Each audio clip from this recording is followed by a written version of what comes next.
Mesdames et messieurs, fidèles téléspectateurs de Canal 3 Télévision, bonjour et bienvenue dans votre émission Zone Franche. Une nouvelle ère, un nouveau rythme et 7 ans pour convaincre tout un peuple.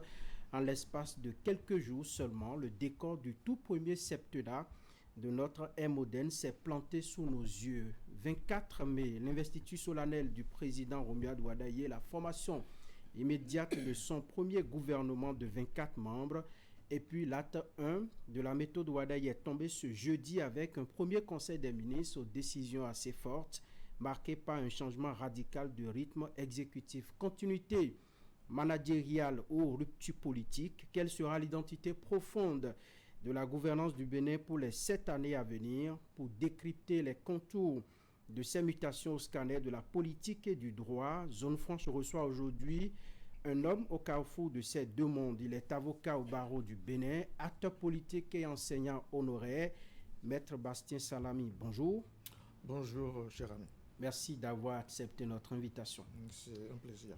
Avec vous, nous allons analyser les grandes leçons de cette transition, les équilibres du nouveau gouvernement et la portée de toutes premières décisions du président Romuald Wadaye. C'est parti pour Zone Franche et ce sera avec mon collègue Éric Guédénon. Éric, bonjour. Franck Arnaud, bonjour. Maître Bastien Salami, bonjour. Bonjour, monsieur. Vous êtes acteur politique et enseignant honoraire. Merci de votre disponibilité. Je vous en prie. On va passer au pays fin, ces moments que nous vivons dans la République. D'abord, l'investiture du président de la République et son premier discours, son premier gouvernement, premier conseil des ministres, beaucoup de sujets à aborder avec vous. On commence par cette investiture, ce moment qui a rassemblé toute la République au Palais des Congrès de Cotonou. C'était le dimanche dernier. Quelle lecture faites-vous de ce premier discours du président entre besoin de continuité et justement le début d'une nouvelle ère? Je vous remercie. Je retiens que, conformément aux dispositions de notre Constitution, au lendemain de l'élection d'un président de la République, ce dernier, avant de prendre fonction, doit prêter le serment et cela se manifeste à travers son investiture. Vous avez bien remarqué comme moi que ce matin-là, vous étiez certainement dans vos studios, nous on était en live, comme on dit aujourd'hui, et on a vécu les choses en direct. Étant sur l'esplanade du Palais des Congrès, on a vu à travers les écrans d'abord la passation de charge qui a eu entre l'ancien et le président, un moment très émouvant, un moment très émouvant et vraiment c'est comme si c'est comme s'il y avait une séparation. Voyez-vous, des gens qui ont travaillé pendant une dizaine d'années, qui ont donné tout ce qu'ils avaient dans les tripes et qui l'ont fait en symbiose et qui vont devoir se tourner le dos pour dire... Ils savaient que ce moment allait arriver de toute façon. Je vais passer le relais à mon successeur, qui en fait ne sera que le continuateur en principe de ce que nous avons pu faire pendant 10 ans et amener les corrections et tout ça. Mais ce jour-là, voyez-vous, on a un sentiment comme si c'était deux parents qui se séparent, comme si c'est pour ne plus se retrouver. Mais en réalité, ce n'est qu'un au revoir. Après ce moment d'intense émotion, nous avons le bonheur, nous qui attendions le nouveau président de la République sur l'esplanade du Palais du Congrès, nous avons le bonheur de voir apparaître cette personnalité accompagnée de son épouse, qui a été reçue avec acclamation, avec ovation, avec chaleur et tout. Et la cérémonie s'est déroulée conformément aux dispositions de la Constitution.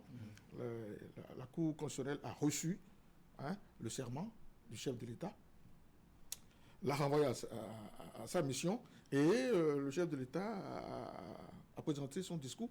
Mais en réalité, ce que j'ai remarqué, il y a une constance dans la démarche du chef de l'État.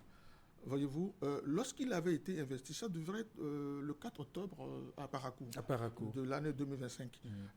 Il avait déjà une vision. On sait déjà où il voulait aller. Il nous a présenté le jour de son investiture en tant que candidat, vraiment la vision qui devrait être celle du Bénin nouveau à partir de 2026. Et si vous remarquez bien, dans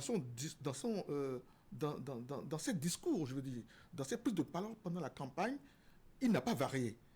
il ramène toujours les priorités qu'on aura le temps de développer, sur la forme en fait. Et maintenant, le jour de l'investiture, il ramène encore ces éléments, c'est-à-dire, il nous habitue à l'invariabilité du cap, de ce que sera le septennat pour lequel il a été... Voilà. Donc, c'est ce que j'ai remarqué d'emblée. Et maintenant, dans le discours lui-même, vous verrez, quand il a soulevé l'émotion, c'est lorsque les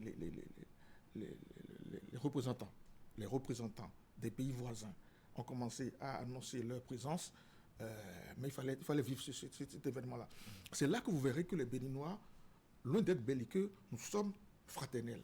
Nous sommes des gens qui ont à cœur l'hospitalité, le vivre ensemble, la paix et l'harmonie chez soi. Et vraiment, ça a été un moment fort de ce discours-là. Voilà. Et quand on rentre dans le ventre de ce discours, il y a des expressions, des mots forts qui ont été employés. Je prends des exemples pêle-mêle. Romed Wadaï qui insiste sur la question de la liberté. Pour vous qui, entre-temps, avez existé dans une institution qui régule la vie des médias, pensez-vous que le modèle de gouvernance qui s'ouvre doit opérer un dégel sur le plan des libertés publiques et des médias ? D'emblée, je voudrais peut-être vous surprendre. Je ne sais pas si le modèle qu'on vient de terminer avait gelé la liberté. Je n'ai pas le sentiment, à moins que nous ne soyons pas dans le même pays. Moi, je n'ai pas le sentiment que le Bénin ait gelé la liberté des citoyens pendant les 10 années qui sont écoulées. Il y a quelque chose auquel nous étions habitués. C'est ce qui vient assez souvent sur la gouvernance de Patrice Talon en termes de critique. On évoque souvent les questions de liberté, les questions de démocratie. Les questions de liberté et de démocratie ont toujours occupé les républiques. Et quand j'entends république, c'est qu'il y a la liberté, il y a la démocratie. L'état de droit. Mais je crois que pour la énième fois, il est aussi bon de rappeler que nous avons choisi depuis 2016 à ne plus faire du laisser-aller. Mais il y a quelque chose que je veux que nous partagions, que nous départissions de ces genres de réflexions. Moi, je ne crois pas qu'il puisse avoir un pays où vous aurez des droits et vous n'aurez pas des obligations ou des devoirs. Lorsque chacun joue sa partition, lorsque pour la gouvernance, la sécurité, l'état de droit, la démocratie, vous avez des règles, et que ces règles ne sont pas respectées, il n'y a plus point de liberté. Ce n'est plus une liberté. Une liberté suppose responsabilité et puis devoir et obligation et des droits. Je n'ai pas le sentiment que nous ayons passé 10 ans à courir derrière une liberté qu'on n'a pas. Voyez-vous, si on n'a pas... Je ne voudrais pas parler en termes de partisans.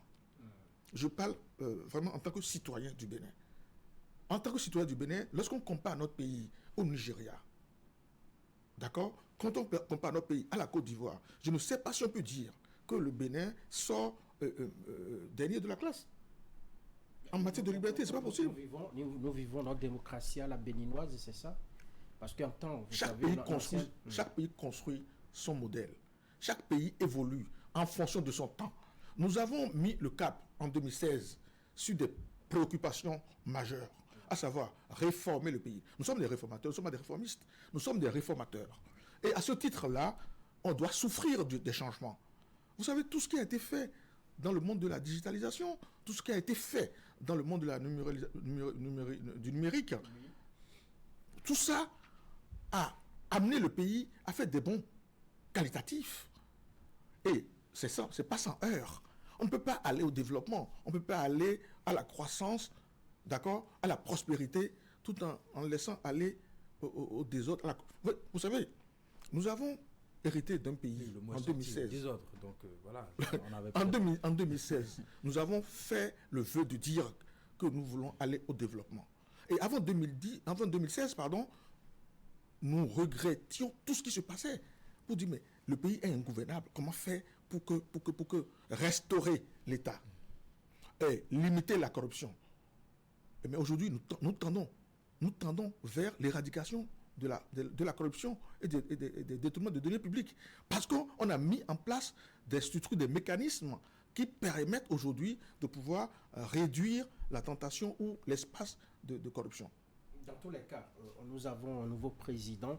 Est-ce que vous avez tout au moins l'assurance que, par exemple, cette alerte donnée par l'ONG Reporters sans frontières à la veille même de l'investiture du président, qui l'exhortait déjà à faire de la liberté de la presse une priorité, est-ce que vous avez l'assurance que nous aurons beaucoup plus d'accent sur ces concepts-là qui sont soulevés très souvent? Nous ne vivons pas en vase clos, il y a des gens qui nous observent, et même tous les autres pays du monde, quand à des classements donnés, nous dégringolons sur ces aspects, il y a de quoi que l'on puisse travailler à l'améliorer. Est-ce que vous avez cette assurance-là? Nous allons tous travailler à améliorer tout. La perfection n'est pas encore au rendez-vous. Et loin de là, je n'ai pas la prétention de dire qu'en 10 ans, nous avons résorbé, nous avons tout réglé.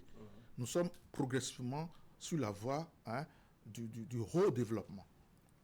Lorsque vous m'emmenez sur le terrain de RSF, Reporters sans frontières, qui fait des notations, comment voulez-vous noter un pays si les acteurs qui sont dans le pays ne respectent pas leur propre réglementation?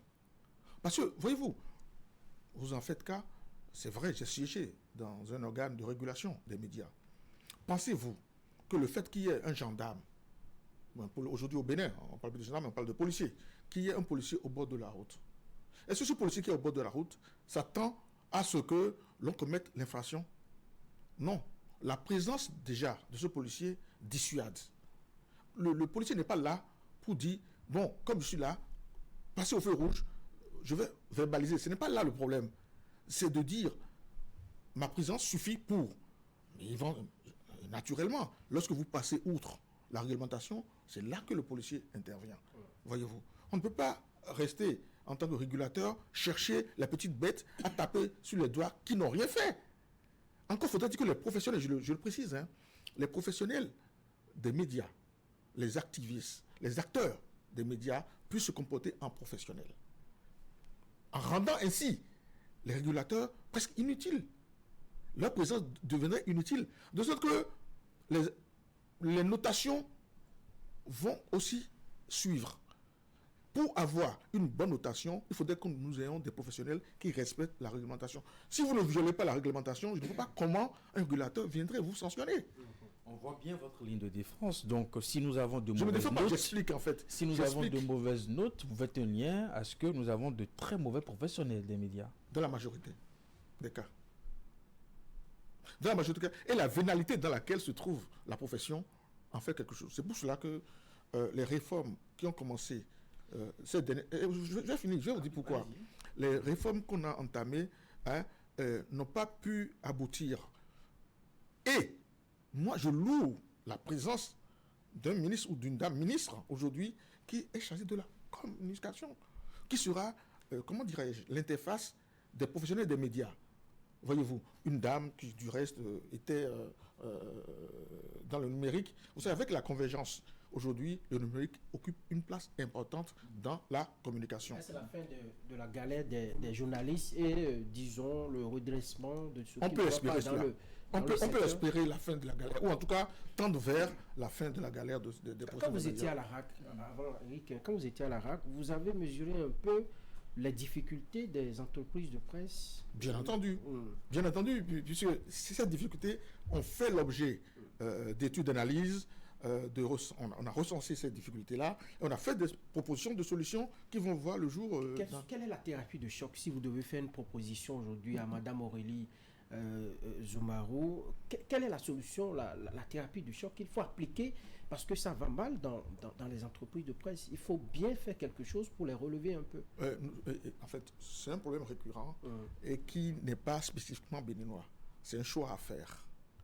Il y a des professionnels des médias qui pensent que nous sommes dans un secteur, certes sensible, mais puisque nous voulons notre indépendance, nous ne devons rien attendre de l'État. Il y a une frange des professionnels des médias qui pensent cela fortement. Il y a aussi ceux qui pensent que pour avoir notre indépendance, certes, nous allons nous débrouiller, mais puisque nous participons à l'œuvre du service public de l'information, l'État est en droit aussi de nous venir en aide.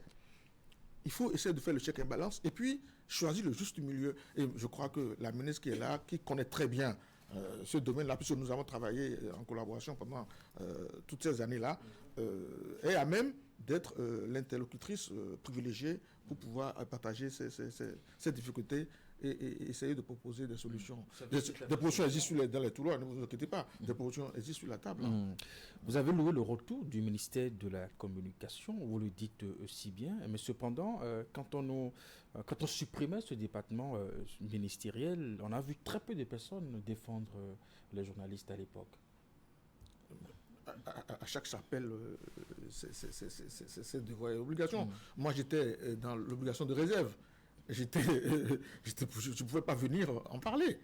Je fais le constat de l'intérieur. Je ne peux pas venir sur un plateau dire que bon, ils ont des problèmes, il faut aller gérer ça comme ceci. Vous savez, quand Reporters sans frontières fit je donne ces chiffres, ces statistiques, c'est souvent accompagné de propositions et même des raisons et qui les motivent souvent à classer ces pays. Chez nous, on parle du code du numérique qu'il faut revoir. Et ça, ce sont les députés qui l'ont voté. On parle aussi de ces journalistes qui se retrouvent en prison pour telle ou telle raison, parce qu'on trouve souvent un conflit entre journalistes et puis le pouvoir politique. Donc, quelque part aussi, nous avons des décideurs qui doivent prendre conscience de la question. Je ne pense pas qu'il y ait des professionnels des médias qui se retrouvent en prison dans l'exercice de leur profession. Je n'en connais pas. C'est-à-dire un professionnel des médias, détenteur de cas de presse, et dans l'exercice de sa profession, qui se trouve en prison. C'est-à-dire délit d'opinion. Je n'en connais pas. Aujourd'hui, lorsque vous faites une plainte contre un journaliste, que ce soit au correctionnel ou à la HAC, je ne vois pas comment un juge va décider. Voyez-vous. Mais lorsque, par exemple, vous êtes professionnel des médias, vous avez l'agrément pour travailler, non pas sur le secteur du numérique, et que vous vous retrouvez là-bas en train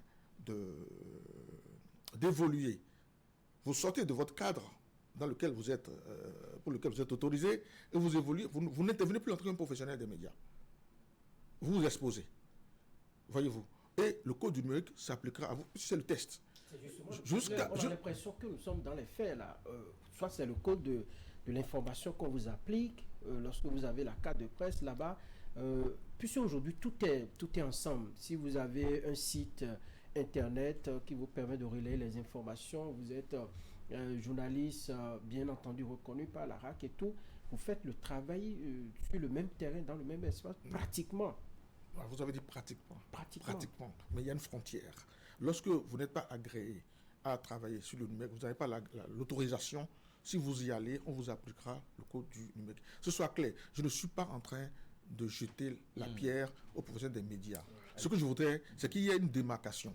Lorsque vous êtes professionnel des médias et que vous êtes autorisé à aller sur le numérique, ce que vous avez publié ne peut pas faire l'objet, on ne peut pas vous appliquer les tests du numérique parce que vous êtes un professionnel des médias. Toute la démarcation est là.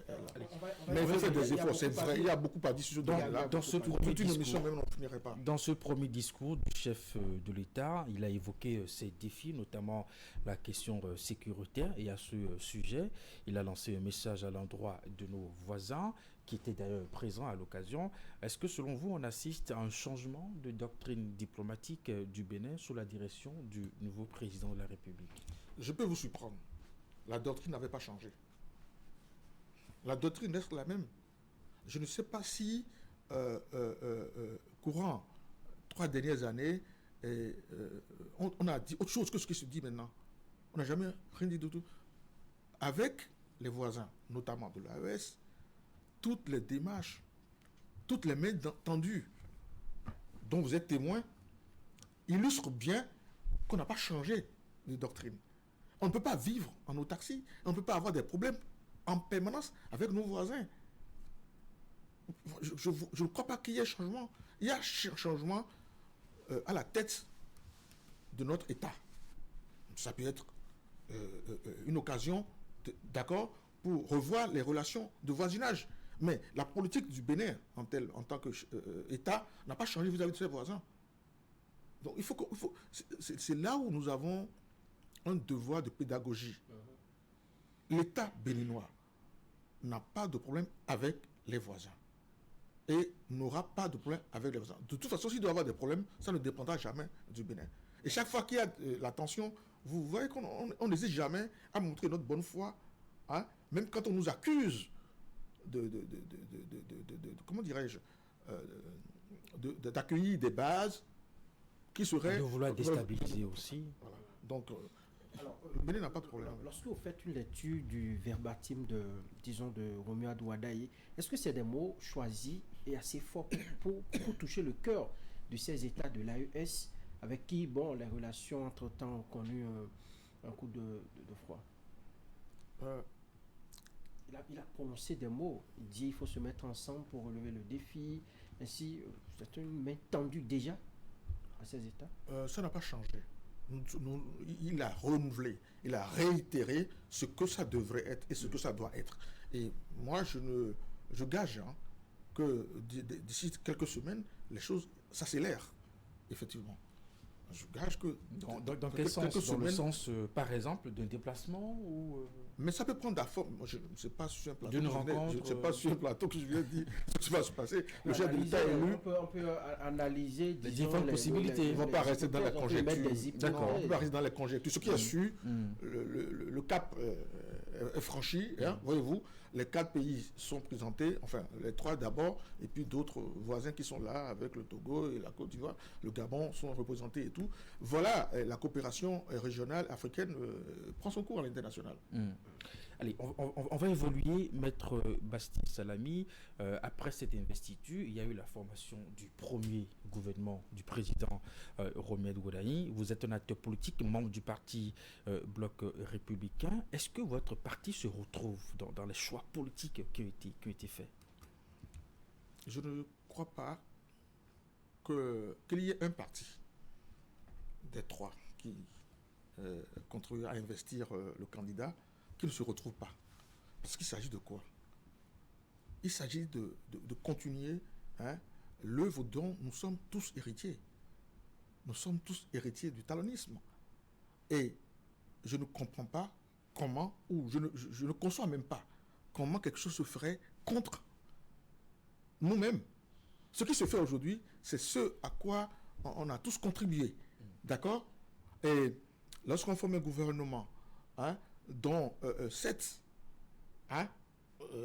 sont de l'ancienne équipe, sur 23, 24, c'est-à-dire le tiers, au moins on a gardé le tiers des anciens, voyez-vous, pour former autour l'ossature du nouveau gouvernement. Je ne vois pas en quoi est-ce que les partis qui composent la mouvance présidentielle ne se retrouvent pas dans... C'est la première analyse que vous faites déjà au sein du parti, parce que je note que Janvier Yawidéou, sauf erreur de ma part à la décentralisation, il est du BR. Oui. Aurélie Adam Soulé à la communication, Sadia Souma au commerce intérieur. Ça fait 3 ou 4 membres au sein d'une équipe de 24 pour votre parti politique. Vous vous sentez vraiment satisfait du poids que vous représentez dans cette équipe? Ce qu'il faut poser comme question, ce sont des personnes qui sont visibles à vos yeux. Tous ceux qui sont au gouvernement, même s'ils ne sont pas encartés partis, s'ils peuvent représenter, incarner la vision qui est la nôtre, à savoir l'héritage du président Talon, et qui peuvent faire le job, je ne vois pas. Il ne faut pas se préoccuper de qui ça va être. De toute façon, alors, pour un poste de ministre... Vous n'en faites pas une préoccupation. Non. Je Constate moi, personnellement, je ne parle pas personnellement. Je fais une analyse de la situation. Mais vous avez des acteurs politiques de vos rangs qui sont un peu mécontents parce que, je rappelle le contexte, ce sont les partis qui ont choisi le candidat. Oui, c'est ça le discours. Non, ce n'est pas le discours. C'est l'application stricte des dispositions du code. D'accord, vous avez choisi la loi sur les partis. Ensuite, on nous a dit que le candidat doit composer avec nous, il doit gérer le pays avec nous. Donc, on s'attend quand même à ce que, dans la formation de son gouvernement, justement, que les personnes choisies pour l'aider à porter sa vision, justement, soient des membres assez connus de ces formations politiques. Est-ce qu'à l'arrivée, vous faites le constat? Est-ce qu'il est écrit dans un texte que ceux qui vont être choisis pour siéger au sein du gouvernement doivent être des personnes connues des partis? C'est écrit nulle part. c'est inadmissible de pouvoir d'avance dire, lorsqu'on va former le gouvernement, on choisira des personnalités politiques connues. Du coup, nous faisons comment dirais-je, une marche arrière. On a dit dans ce pays que le Bénin n'est pas un gâteau à partager par les partis politiques ou bien les machins. Ce qu'on veut, c'est l'efficacité. D'accord? Ce qu'on veut, c'est la compétence. Moi, tout ce que je demande à nos frères et sœurs qui sont choisis pour siéger au gouvernement, c'est de faire le travail avec conscience, rigueur et probité. Et quand vous voyez les personnalités désignées pour siéger au gouvernement, je ne vois pas une personne qu'on peut désigner comme étant incapable de pouvoir faire le job. Ce que je veux, c'est l'efficacité. Et je suis que nous aurons les résultats. Et que répondez-vous à ceux qui pensent qu'on prend les mêmes et on recommence? Et quand on parle de continuité, qu'est-ce qu'on fait? Lorsqu'on parle de continuité, on fait quoi? C'est dans la vision on balaye. Ou c'est dans les hommes? Vous avez bien fait de me dire dans la vision. Oui, dans la vision. C'est-à-dire, quand vous êtes héritier d'une succession, vous devez être interchangeable. Oui, mais... Aujourd'hui, maintenant, tous ceux qui sont dans l'équipe du nouveau gouvernement, c'est des gens qui ont fait leur preuve en tant que partageant l'idéal qui est le nôtre. Il y en a plusieurs autres qui peuvent faire le même, qui peuvent donner leurs compétences, qui peuvent bien mettre leur potentialité au service de la République comme les autres qui ont terminé. Il y en a qui ont fait, on va dire les choses terre à terre, il y en a qui ont fait 10 ans, qu'on repêche encore pour revenir et tout. Ça ne plaît peut-être pas à tout le monde parce qu'il y a des valeurs encore qu'on peut explorer, exploiter. Si vous connaissez des gens qui sont mécontents, il faut me les citer. Parce que moi, je n'en connais pas. Non, pas quand même nous demander. Non, moi je vous dis que nous sommes sur la zone franche. Nous sommes sur la zone franche. Oui, nous avons. C'est notre job de faire des enquêtes. C'est notre job d'écouter. Si je dois être franc, vous devez aussi. Bastien Salami, et nous voulons aussi croire que vous êtes franc en disant que quelque part vous n'êtes pas choqué de voir des ministres qui ont sévi 10 ans, les 10 dernières années, et qui reviennent encore à la charge. J'ai l'impression que le Bénin aura tous des problèmes tant qu'on raisonnera comme vous. Non, parce que j'ai remarqué, c'est une question sur le plan international. Alors, vous pensez que ceux qui ne pensent pas comme vous, non, attendez. Ils ne sont pas des Béninois? Non, ce que je veux dire est le suivant. Vous pensez que quelqu'un qui a servi pendant 10 ans n'est plus capable d'apporter quelque chose au Bénin? Non, vous n'avez pas dit ça. Merci. Je reformule la question. Est-ce que vous pensez que quelqu'un qui n'a pas sévi est incapable justement de faire ses preuves dans un gouvernement? Est-ce que cela pourrait-il venir de moi de dire ça? Non, lorsque je siégeais pour la première fois à l'AC, je n'ai jamais servi. J'étais à mon compte privé, non? Mais j'ai été là-bas, j'ai fait ce que j'ai pu. J'ai apporté des changements qualitatifs. Vous aurez pu être reconduit. J'aurais pu être, oui. Mais écoutez... Ça n'a pas été le cas? C'est pas obligatoire. C'est pas obligatoire. Lorsque vous avez le privilège d'être désigné par le chef de l'État pour aller servir, il faut le faire avec loyauté, compétence. Et, bon, si on vous appelle à une autre fonction, vous y allez. Mais vous n'êtes pas tenu. Parce que aussi, vous avez la liberté de refuser. Mais pourquoi est-ce que lorsqu'on a choisi, on a fini de choisir les 24 qui vont dérouler le programme, moi j'aurais bien voulu qu'on patiente, qu'on les voit à l'épreuve. On les a déjà vus à l'épreuve. Non. Attendez, on s'entend pas. Vous avez dit tout à l'heure. Les membres du gouvernement actuel. Pas les anciens. Vous avez dit qu'il y en a. Pourquoi est-ce que c'est des gens peu connus? Je vous ai dit, mais c'est écrit où? Qu'il faut que ces gens soient connus politiquement avant qu'on les désigne ministres. Aujourd'hui, ils sont là. Je voudrais demander qu'on les laisse à l'épreuve du temps, qu'on puisse apprécier pour dire... Vous parlez des nouveaux ministres? Oui, vous parlez des nouveaux ministres, ceux qui ont été nommés pour la première fois. Oui, justement, d'accord. Est-ce que vous voulez dire que dans un État, il ne faut pas chercher forcément à être ministre pour servir la République? C'est-à-dire que pour contenter les partis politiques... Je ne donnerai pas de leçon à qui que ce soit. Il y a beaucoup d'autres... Il y en a qui pensent que être ministre est fondamentale et il faut les laisser courir dans tous les sens pour le faire. C'est leur droit. Et il y en a qui pensent que, comme vous venez de le dire, on n'a pas besoin d'être ministre. La preuve. Sur les 14 millions de Benoît que nous sommes, il n'y a que 24 postes de ministre. Comment vous allez faire? Nous sommes en train d'évoquer... Et cela, voyez-vous, ce que vous dites là, c'est évocateur de ce qui s'est passé même lors du choix du candidat. On a accepté, tous, à l'unanimité, pour dire M. Romain Wadaï sera le candidat. Pourquoi est-ce qu'en ce moment-là, il n'y a pas eu de mécontent? Puisque tout le monde a travaillé avec ferveur pour l'emmener, pour voir... Mais comment vous êtes sûr qu'il n'y a pas de mécontent? Les gens ne viendront pas chez vous pleurer quand même. Mais si vous en parlez, c'est que vous savez qu'il y a des mécontents. Absolument, mais moi, je ne sais pas. Absolument. Ouais, voilà. Justement, il en existe. Vous n'êtes pas sûr. Mais il faut pas être sûr que tout le monde soit content et d'accord est-ce que vous me dire, avec les choix. Est-ce que vous me dites qu'en son temps, qu'il y a des gens qui sont manifestés pour dire oui, non, je ne suis pas d'accord, j'ai fait ceci, je veux être candidat? Non.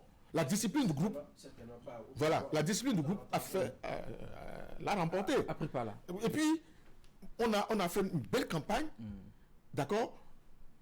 Vous savez ce qui me plaît beaucoup? Lorsque le chef de l'État lui-même dit, vous voulez d'être désigné ministre, il ne faut pas en faire un privilège personnel.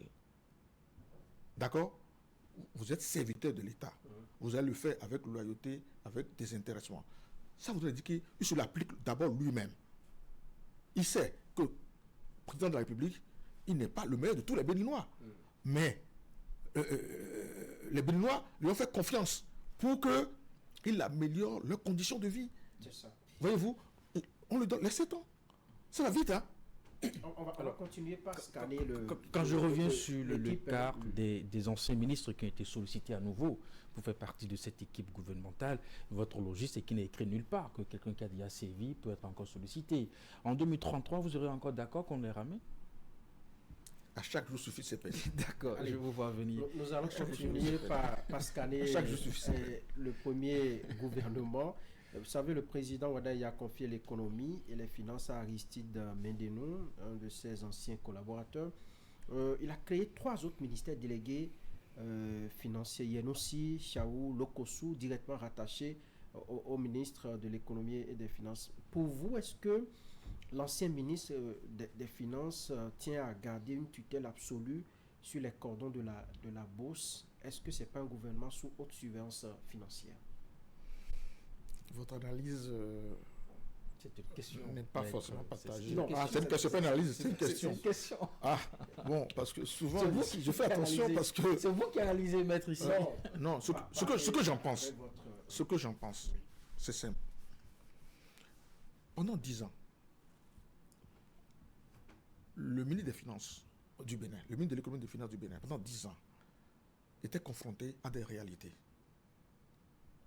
Aujourd'hui, 10 ans après, il est dans la position de pouvoir organiser le ministère. C'est comme un mammouth. Un éléphant est trop dit, mais c'est un mammouth. Il a compris que pour être efficace, il faut essayer de décloisonner les choses. Il faut s'asseoir sur des piliers. D'accord? Finance, microfinance, budget, fonction publique.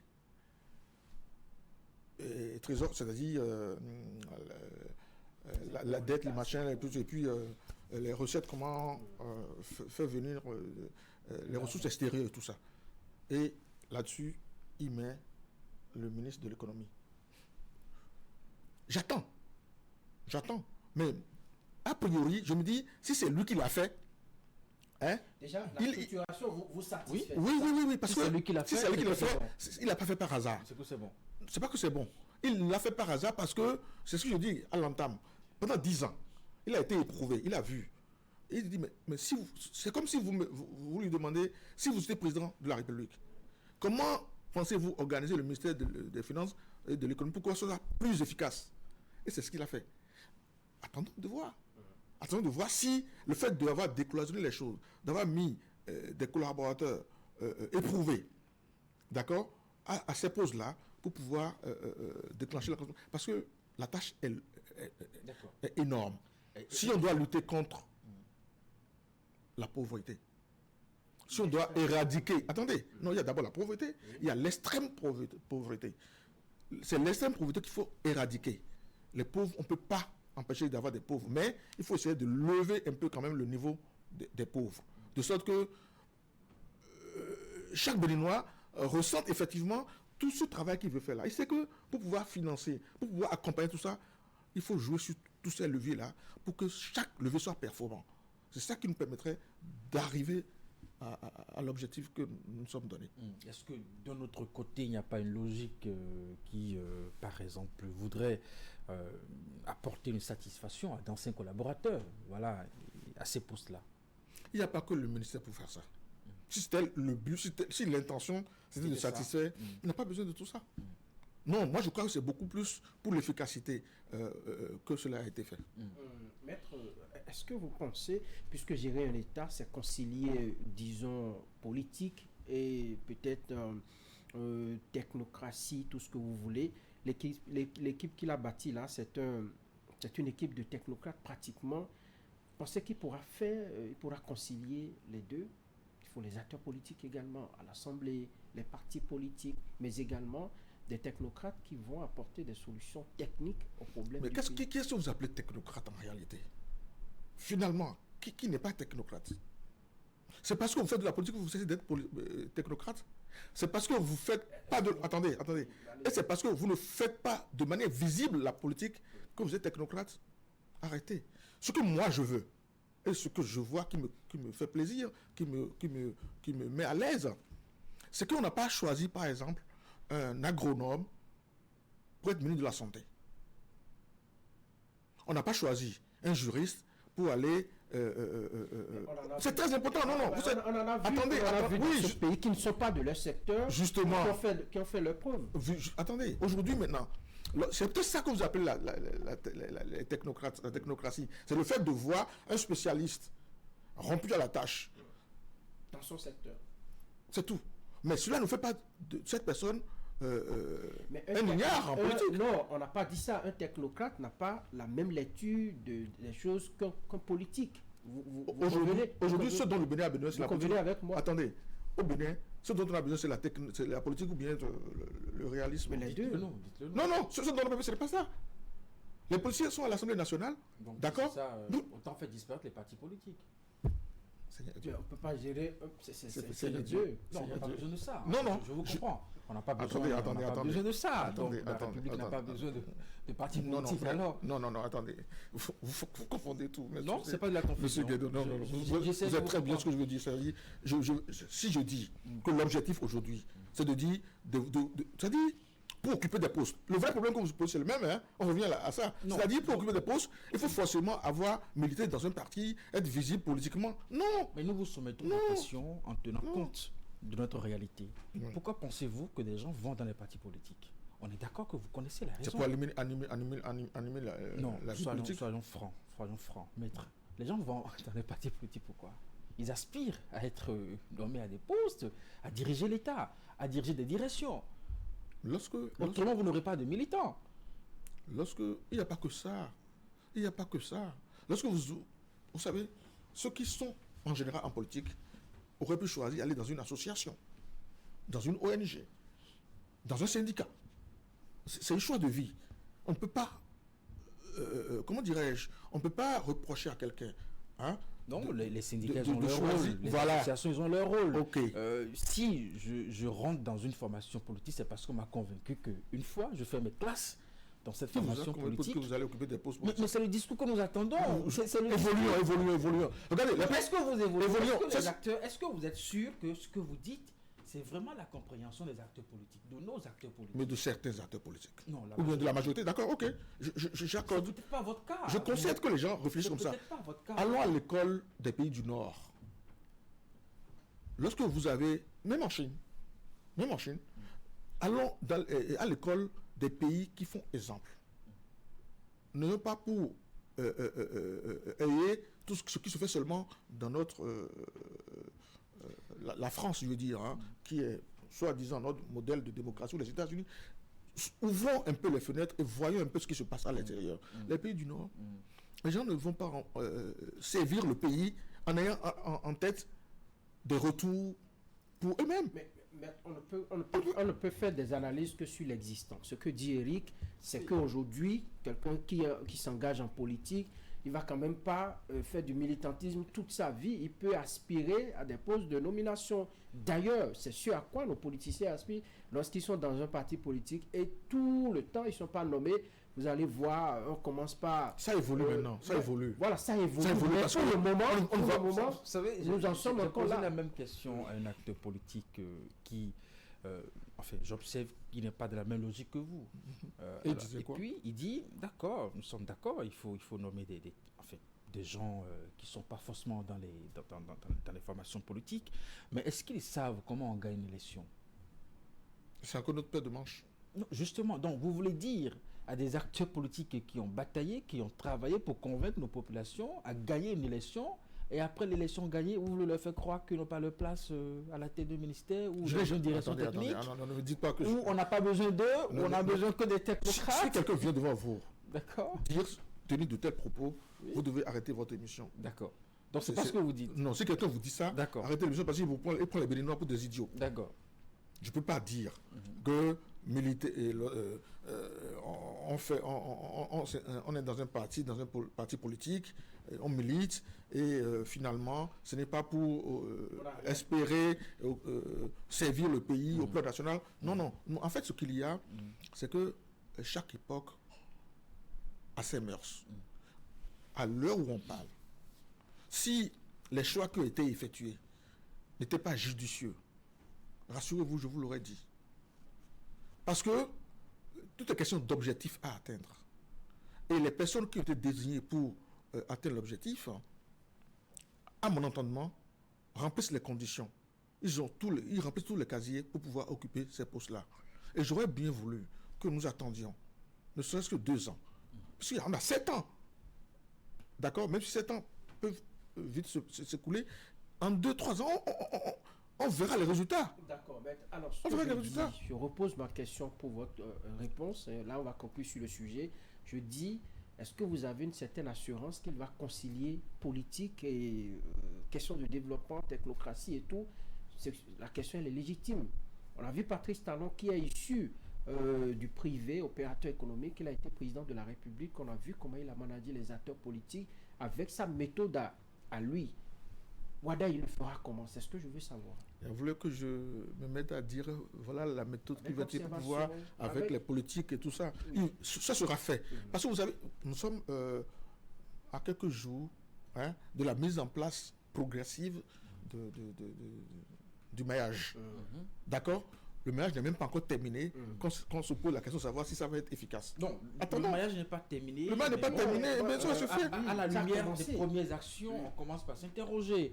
On a nommé des anciens ministres chargés de mission aux affaires politiques. Ce qui est tout à fait légitime. L'ancien ministre de l'Agriculture, l'ancien ministre d'Enseignement, l'ancien ministre des PME. Voilà, qui a une expérience politique, comme les deux ont une expérience politique de plusieurs années. Pour des ministères qui ont géré ces 10 dernières années des portefeuilles ministériels dont on connaît les secteurs. Il y a un ministère de la politique. Est-ce qu'il y a un ministère de la politique? Et pourquoi on a besoin d'eux? Non, c'est des gens qui ont...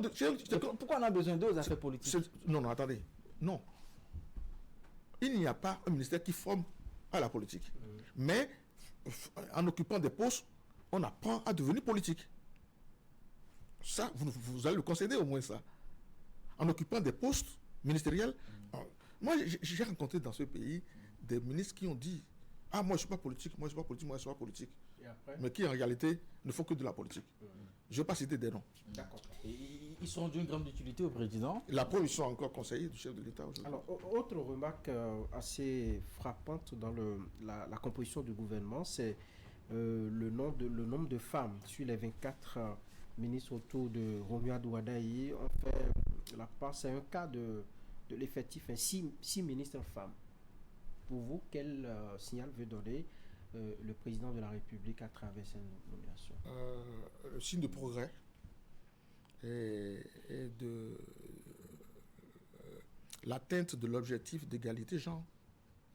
Et il a enfoncé le clou lorsqu'il a nommé encore son aide de camp, qui est une dame, Mme Toupé.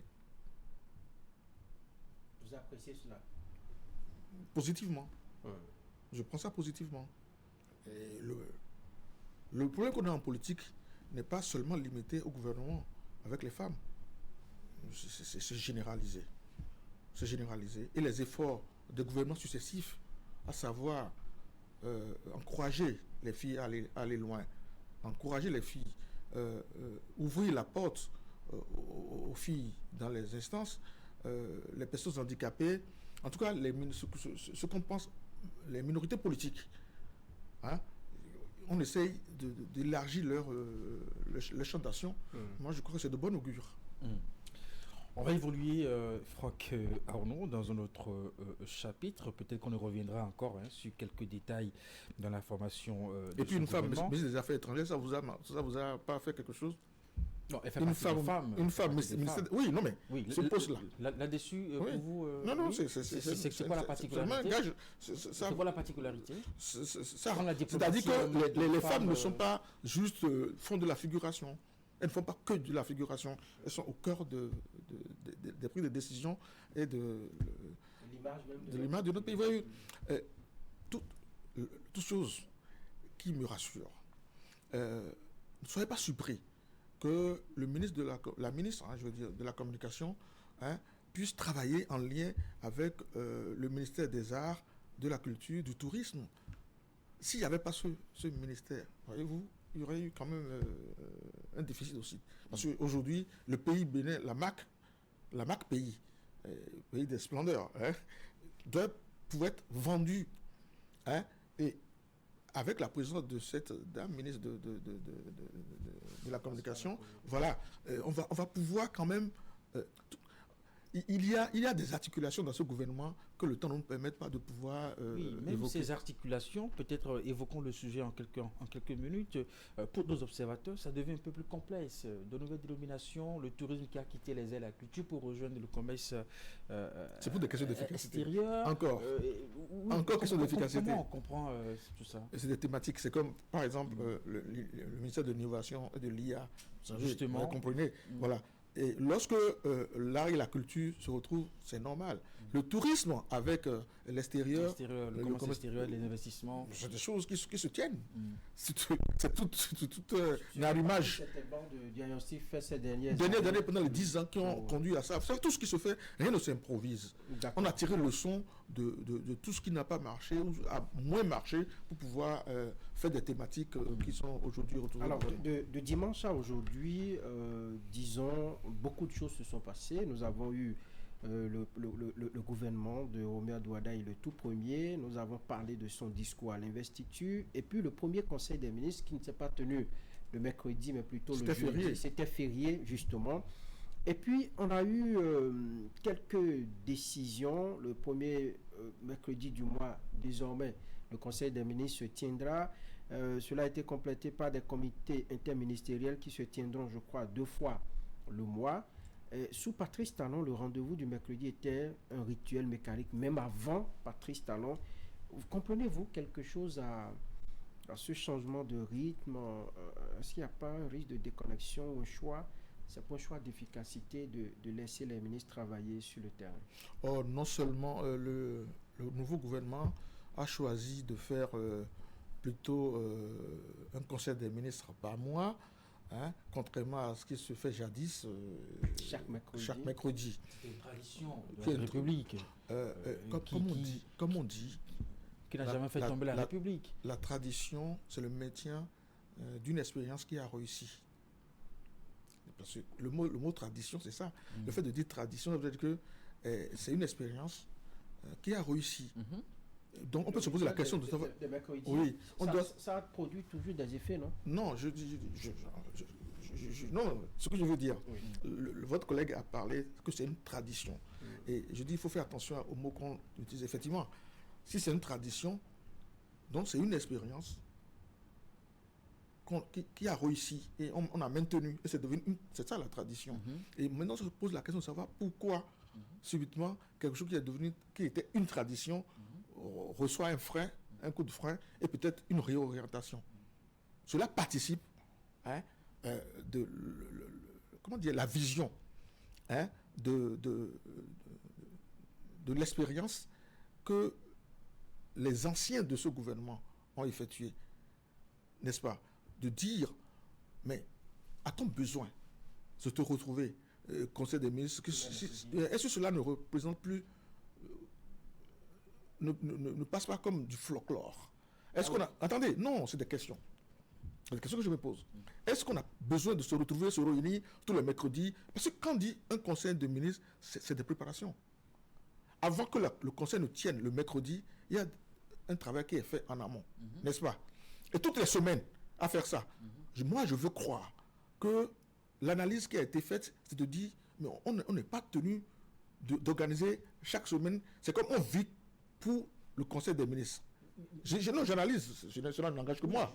Je voudrais vous aider à continuer dans votre on dit, mais écoutez... Pourquoi devrait-on penser à ça? Pourquoi devrait-on penser ça? Pourquoi ne pas penser à ça? Pourquoi? Nous, on n'a pas été au guidon, vous non plus, moi non plus. Mais ceux qui ont été... Mais plusieurs régimes l'ont adopté. Ça n'a jamais été un problème pour ces régimes. Dire que... Vous pensez qu'ils sont fatigués du poids du travail, c'est ça? Chaque semaine, vous l'avez dit, il faut préparer le conseil des ministres. Non, ce n'est que ce que je dis n'engage que moi. Oui. Je parle pour moi. Oui. Voilà. Donc, moi, je pense que on pourrait penser ça pour dire, mais a-t-on besoin, à l'ère du numérique, à l'ère de la digitalisation, à l'heure où on peut gérer beaucoup de choses à distance? Lorsqu'il y avait le Covid, on a vu comment on a géré beaucoup de choses. D'accord? Mais est-ce qu'il faut attendre forcément la solennité du mercredi pour pouvoir... Non, on peut traiter les dossiers au jour le jour, hein, même sans être en présentiel. D'où l'idée de dire, ben, écoutez, gérons les choses. S'il y a telle chose, moi, mon téléphone est ouvert 24 heures, une manière de parler. Ouvert 24 sur 24. Vous aussi, vous engagez, et puis on gère les choses au jour le jour. Et une fois par mois, on se retrouve, on fait la synthèse. Mais il n'empêche que dans l'entre-deux conseils des ministres, qui puissent subsister des conseils extraordinaires.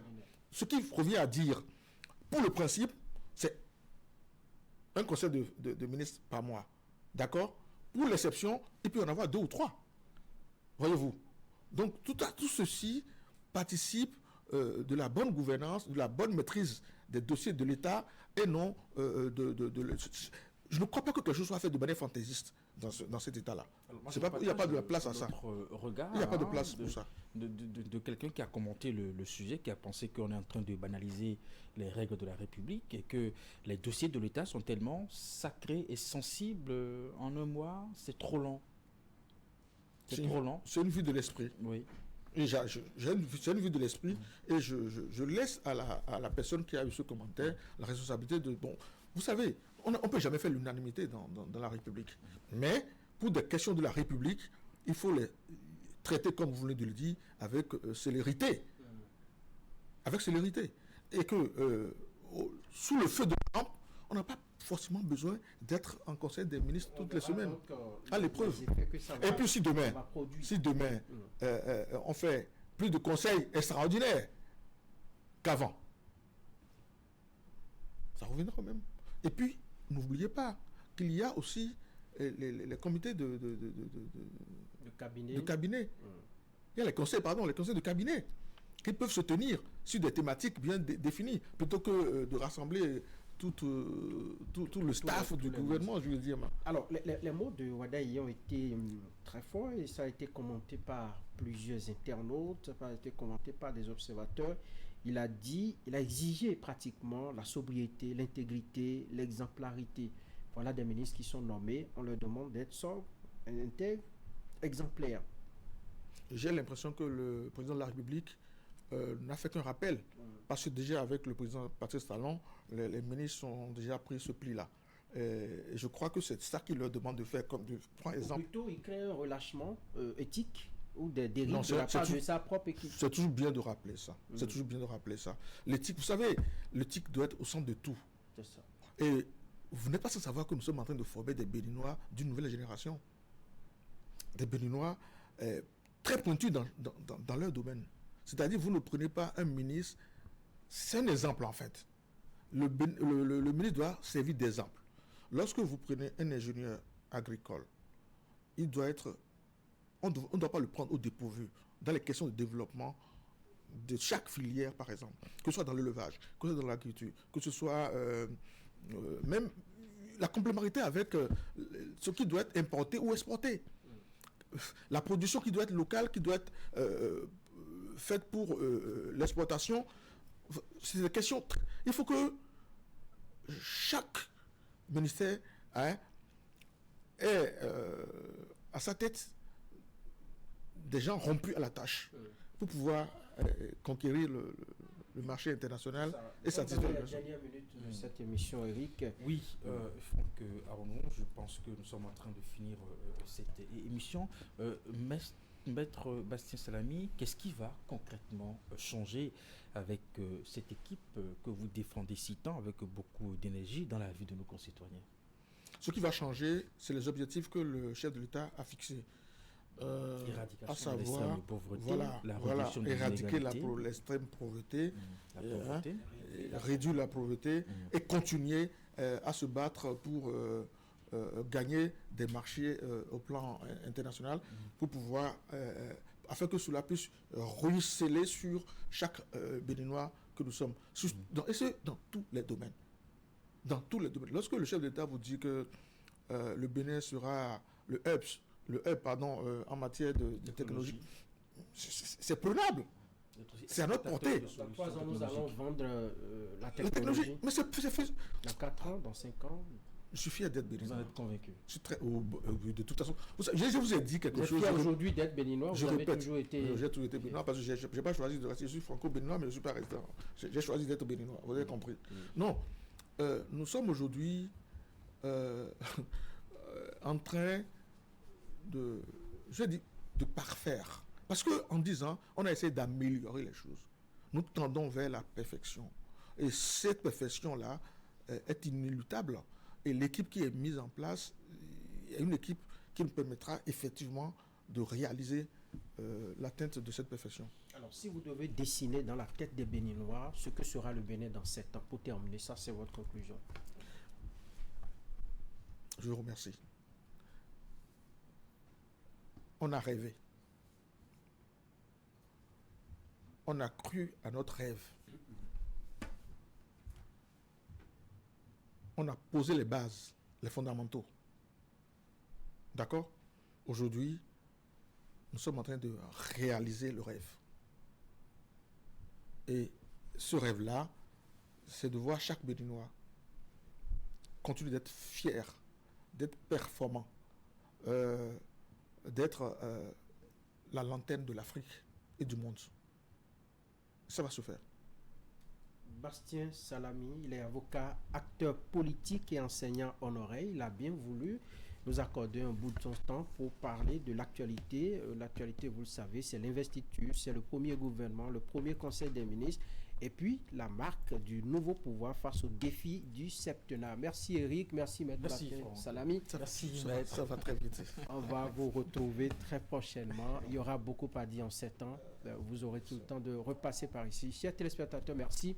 Merci à l'équipe de réalisation conduite par Augustin Vidécon. À très bientôt.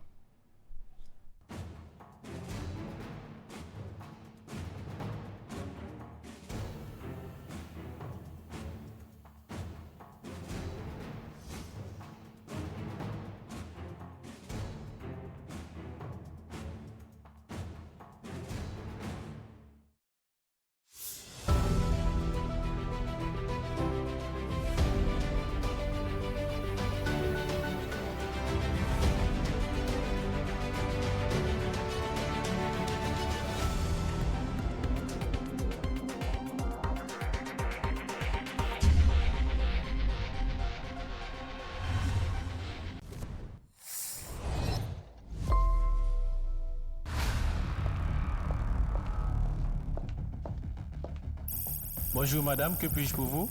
C'est pour l'ouverture d'un compte. Tu es à votre entière disposition.